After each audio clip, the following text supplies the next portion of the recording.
When I was 27 years old, I left a very demanding job at management consulting for a job that was even more demanding teaching. I went to teach 7th graders math in the New York City public schools. And like any teacher, I made quizzes and tests, I gave out homework assignments. When the work came back, I calculated grades. What struck me was that IQ was not the only difference between my best and my worst students. Some of my strongest performers did not have stratospheric IQ scores. Some of my smartest kids weren't doing so well. And that got me thinking. The kinds of things you need to learn in 7th grade math, sure, they're hard. Ratios, decimals, the area of parallelogram. But these concepts are not impossible. And I was fully convinced that every one of my students could learn the material if they worked hard and long enough. After several years of teaching, I came to the conclusion that what we need in education is a much better understanding of students and learning from a motivational perspective, from a psychological perspective. In education, the one thing we know how to measure best is IQ. But what you're doing well in school and in life depends on much more than your ability to learn quickly and easily. So, like the classroom, I went to graduate school to become a psychologist. I started studying kids and adults in all kinds of super challenging settings. And in every study, my question was, who's the devil here and why? My research team and I went to West Point Military Academy. We tried to predict which cadets would stay in the military training and which would drop out. We went to the National Spelling Bee and tried to predict which children would advance farthest in competition. We studied rookie teacher working in real tough neighborhoods, asking which teachers are still going to be here in teaching by the end of the school year. And of those, who will be the most effective at improving learning outcomes for the student.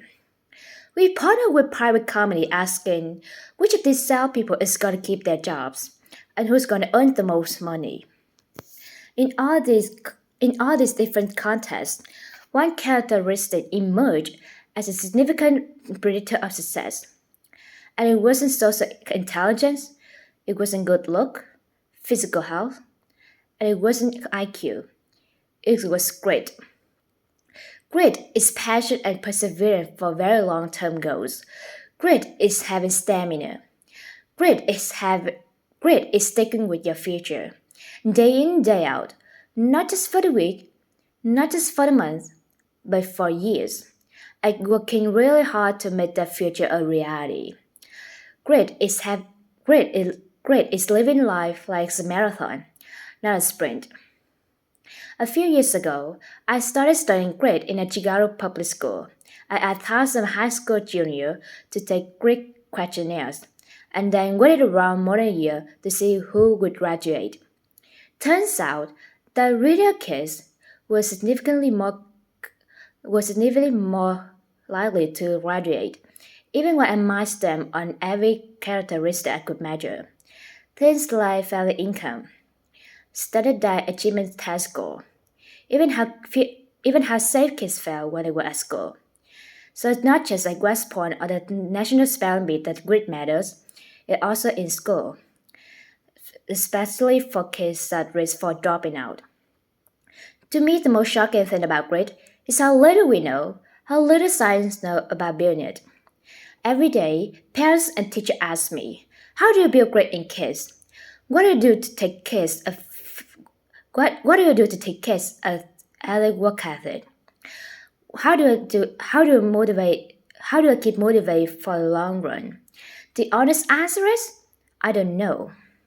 What I do know is that talent doesn't make you greedy. Our data show very clearly that there are many talented individuals who simply do not follow through on their commitments. In finding out data, grit is usually unrelated or even inversely related to measures of talent. So far, the best idea I've heard about building grit in kids is something called growth mindset. This is an idea developed at Stanford University by Carol Dweck, And it is the belief that the ability to learn is not fixed, that it can change with your effort.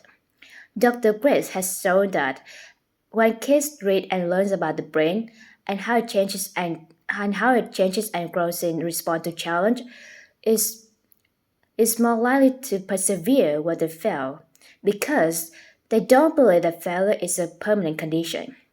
So growth mindset is a great idea for being great, but we need more, and and that and that I'm and that I'm gonna end my remarks because that's what we are. That's the word that stands before us. We need to take our best idea, we our strongest intonations, and we need to test them. We need to measure whether to be successful, and we have to willing to be fall, to be wrong, to start over again with lesson learned. In other words, we need to be greedy about getting our kids greedier. Thank you.